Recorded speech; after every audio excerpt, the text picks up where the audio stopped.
Only a small percentage of people in antiquity could read. Scholars offer different estimates, but perhaps 10% could read, and only half of those could read and write. There was also a difference between those who could write and those who could write well.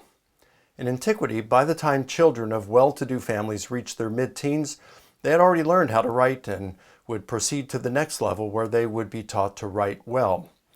It's here that they were exposed to compositional textbooks containing writing exercises called progymnasmata. The earliest of these that has survived was composed in Greek by Theon in the 1st century.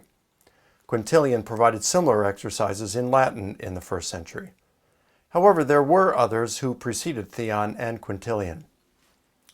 In my book, I focused on exercises provided by Theon. In his chapter titled Paraphrasing, Theon describes 4 techniques. Paraphrase consists of changing the form of expression while keeping the thoughts. There are 4 main kinds: variation in syntax, by addition, by subtraction, and by substitution, plus combinations of these. In other words, to paraphrase, one can change the grammatical structure. One can add to or subtract from the thoughts expressed, or substitute some words for synonyms or synonymous phrases. Here's a quick example of substitution. In 66 BC, Cato Eutychensis, also referred to as Cato Minor, he was approaching the city of Antioch when he saw a crowd waiting to welcome him enthusiastically at the city's gate. Not to be haughty, he dismounted from his horse, proceeded on foot, and ordered those accompanying him to do the same. However, when they arrived at the gate, a leader of the welcoming committee asked him where Pompey's freedman Demetrius was. They were looking for someone of much lower status than Cato and were disappointed when it was not him, while failing to recognize that they were speaking to a much greater person. The men who accompanied Cato broke out in laughter, and Cato responded curtly with, "Oh, cursed city!"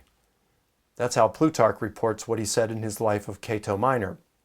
However, in his life of Pompey, he substitutes cursed with miserable. "Oh, miserable city!"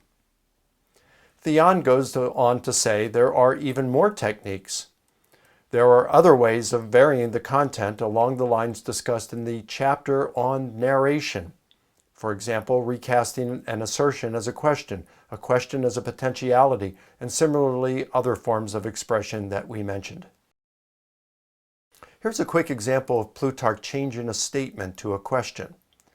As Caesar continued to increase in power after becoming dictator, some were warning him of Brutus, to which Caesar replied, "Brutus will wait for this shriveled skin." That's what Plutarch reports in his life of Caesar. However, in his life of Brutus, Plutarch recasts Caesar's reply as a question. "What? Does it not occur to you that Brutus intends to wait for this flesh?" How important was it to learn how to paraphrase? Here's Theon's answer. Training in exercises is absolutely useful, not only for those who are going to be orators, but also if anyone wants to be a poet or historian, or if he wants to acquire facility with some other form of writing. These things are, in effect, the foundation of every form of writing.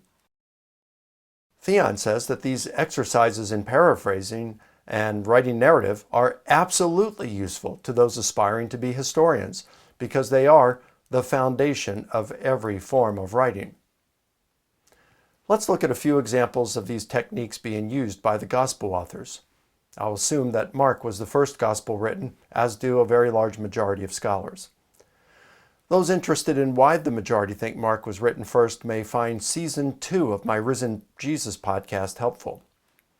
Jesus' parable of the mustard seed is reported by Matthew, Mark, and Luke. Mark reports Jesus saying, "How can we compare the kingdom of God? Or with what parable may we use for it? It is like a grain of mustard." Luke reports Jesus saying, "What is the kingdom of God like? And to what will I compare it? It is like a grain of mustard." And here's Matthew. "The kingdom of heaven is like a grain of mustard." Matthew does 2 things here when editing Mark. First, he conflates the question and statement and presents the two as a single statement. Second, instead of saying kingdom of God, he substitutes kingdom of heaven.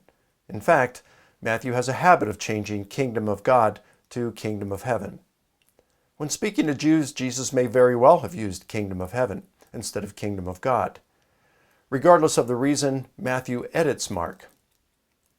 Let's look at another example, Jesus' parable of the vineyard and wicked tenants. This parable is also reported in Matthew, Mark, and Luke, with all three locating it after Jesus' triumphal entry on Palm Sunday. The parable is most similar in Mark and Luke, where the vineyard owner sends 3 servants, one at a time. The tenants wound or kill each one. Mark adds that the owner sent many others. Mark and Luke then say the owner sent his son, whom the tenants kill. Instead of sending 3 servants, one at a time, Matthew says the vineyard owner sends 3 servants at the same time, whom the tenants wound and kill. Then he sends more the second time than the first. Finally, he sends a son, whom the tenants kill. Mark and Luke then report that Jesus asks and answers his own question pertaining to what the vineyard owners will do. But Matthew seems to create a short dialogue in which Jesus asks the question and the chief priests and Pharisees answer him, and they do so with even more vigor. Theon refers to this technique as creating a dialogue and elaboration. I provide an abundance of examples like this in my book. Here's how Lydia McGrew answers the claim that historians employed these compositional devices in editing. She writes, "Here the claim is that compositional textbooks from which the gospel authors would have been instructed directly taught students that it was legitimate to make factual alterations in history, either in reported sayings, speeches, or other aspects of events." Licona and Craig Evans are claiming both that the gospel authors were trained according to the pedagogical methods they have in mind, and also at the methods involved teaching students to alter history. Making factual alterations, teaching students to alter history, is not at all how Craig Evans and I, Craig Keener, Richard Burridge, and many others interpret what Theon taught. But McGrew is caught in black and white thinking. If peripheral details we just observed were altered intentionally, in her mind, that's altering history and fictionalizing, and McGrew will have none of it. How then does McGrew explain the differences in Matthew's version of the parable of the vineyard and wicked tenants? She proposes the following harmonizations. One possibility is that Jesus paused for a moment and that some in the crowd spoke up at approximately the same time that Jesus decided to go ahead and answer his own question. Another possibility is that someone in the crowd spoke up and answered the question approximately as given in Matthew, and that Jesus affirmed, "That's right, he'll come and destroy those tenants," or words to that effect, remembered and recorded by Peter as told to Mark. This sort of natural harmonization hardly stretches the bounds of credibility. In fact, it describes quite a common interactive teaching situation. McGrew posits 2 alternative scenarios she judges as being possible. However, granting that something is possible is not equivalent to saying it's probable.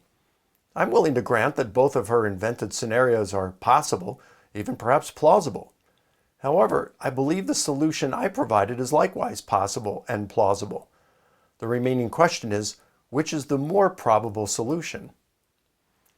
In order to refute the claim that Theon meant for aspiring historians to apply the rhetorical techniques for paraphrasing and composing narrative prescribed in the compositional textbooks, McGrew provides a few hypothetical examples of what a modern high school student may be asked to do, such as write a speech that George Washington could have given to encourage his men at Valley Forge, and to write a dialogue between 2 soldiers just before the Battle of Gettysburg.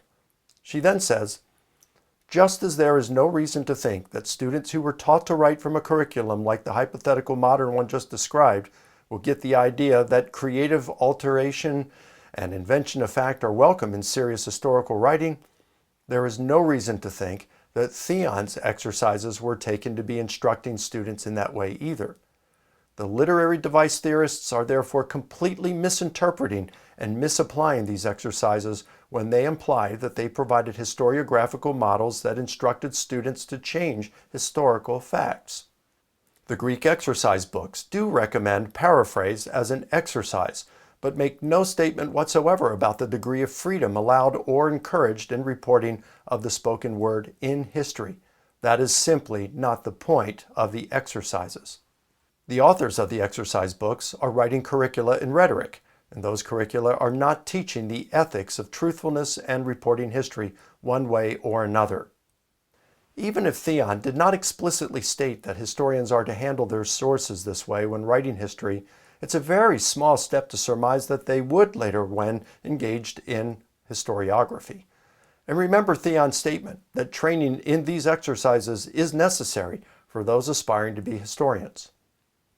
McGrew attempts to downplay this. She says, Theon is pointing out that while future rhetoricians are the most obvious consumers of his curriculum, all future writers can profit, including poets and historians. But this again does not mean that he is giving advice or opinions concerning the degree of factuality that an historical narrative should have. Theon is advertising the broad usefulness of his writing curriculum. That is all. No, that's not all. A few minutes ago, I quoted Theon on his techniques for paraphrasing. In one instance, he says there are additional techniques for paraphrasing that he provides in his chapter on narrative. In that chapter, Theon writes, since we are accustomed to setting out the facts, sometimes as making a straightforward statement, and sometimes as doing something more than making a factual statement, and sometimes in the form of questions, and sometimes as things we seek to learn about, and sometimes as things about which we are in doubt, and sometimes as making a command, sometimes expressing a wish, and sometimes swearing to something, sometimes addressing the participants, sometimes advancing suppositions, sometimes using dialogue, it is possible to produce varied narrations in all these ways. The last sentence in Greek is clear. It is allowed, according to all of these ways, to vary the narrative. The term for vary here is poikilantos, which carries the meaning of bringing forth in various colors, to embellish, to adorn, to tell with art and elegance, to change. Theon is saying all of these techniques are permitted for varying the narrative artfully. He is not talking about different manners by which historians report different facts. For example, fact A is reported as a question, while fact B is reported as a statement. Contrary to McGrew, these techniques taught in the compositional textbooks are not only for the classroom. They are for historians to use when writing their narratives. And Theon says, historical writing is nothing other than a combination of narratives. If this is not clear enough, Theon is even clearer elsewhere in his preface. He writes, thought is not moved by anyone in only one way so as to express the idea that has occurred to it in a similar form. But it is stirred in a number of different ways, and sometimes we are making a declaration, sometimes asking a question, sometimes making an inquiry, sometimes beseeching, and sometimes expressing our thought in some other way. There is nothing to prevent what is imagined from being expressed equally well in all these ways. There is evidence of this in paraphrase by a poet of his own thoughts elsewhere, or paraphrased by another poet and in the orators and historians. And in brief, all ancient writers seem to have used paraphrase in the best possible way, rephrasing not only their own writings, but those of each other. Theon is clear. Evidence of these techniques for paraphrasing may be observed when we compare how a poet states his similar thoughts in more than one place.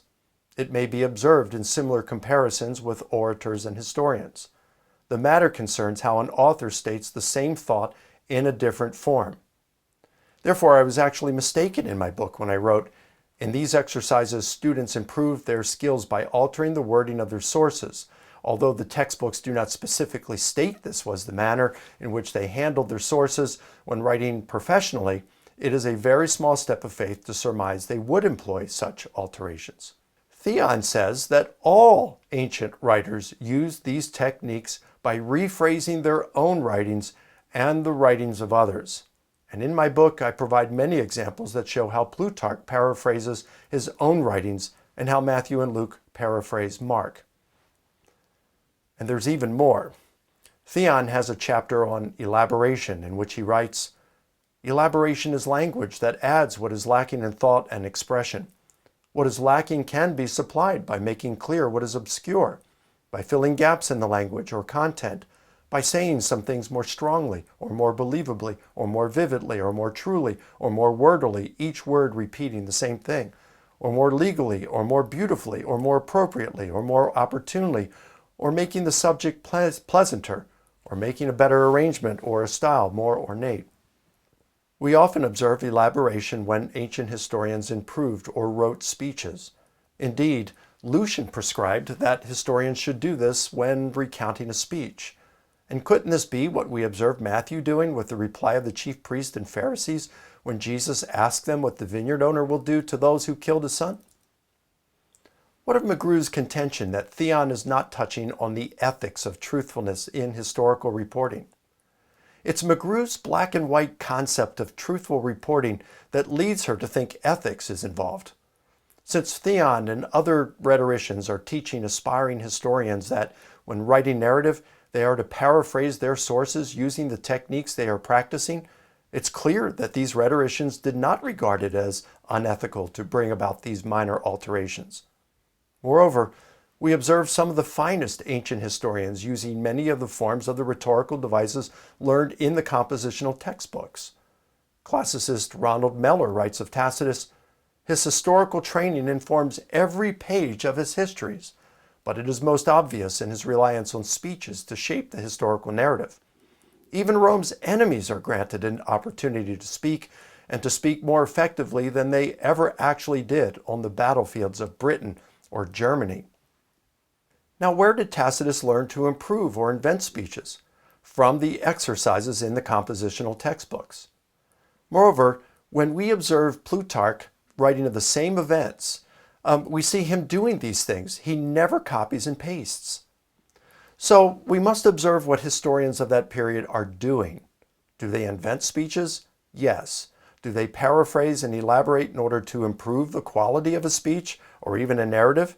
Yes. Do they change a statement to a question and express a thought in any number of different ways? Yes. Do we see them doing this with their own writings? Yes. Do we see them doing this with the writings of others? Yes. Do we observe Matthew and Luke often paraphrasing Mark in these ways? Yes. When I identify the differences in how Matthew and Luke report material for which Mark is their likely source, and read the relevant gospel text through the lens of the prescribed exercises in the compositional textbooks, what I observe aligns perfectly with what is prescribed in the compositional textbooks. Referring to the exercises that are commonly found in the compositional textbooks by Theon and others, Gerald Downing comments, "The procedures are always so similar that it would be absurd to suppose, without massive supporting evidence, that the New Testament evangelist could have learned to write Greek and cope with written source material at all while remaining outside the pervasive influence of these common steps toward literacy." In summary, McGrew's wooden concept of truthful reporting results in her misconstruing Theon. In my fifth video, we will observe how additional problems with McGrew's thesis are even more egregious, for they're not due to having an inadequate grasp of the ancient literature. Instead, they result from clouded reasoning. But before we go there, we'll take a look at one of the more profound weaknesses in McGrew's book, her black and white concept of truthful reporting. Well, that wraps up this segment. Do you think aspiring historians were expected to employ the techniques for paraphrasing and composing narrative prescribed by rhetoricians in their historical writing? Tell me what you think in the comments section.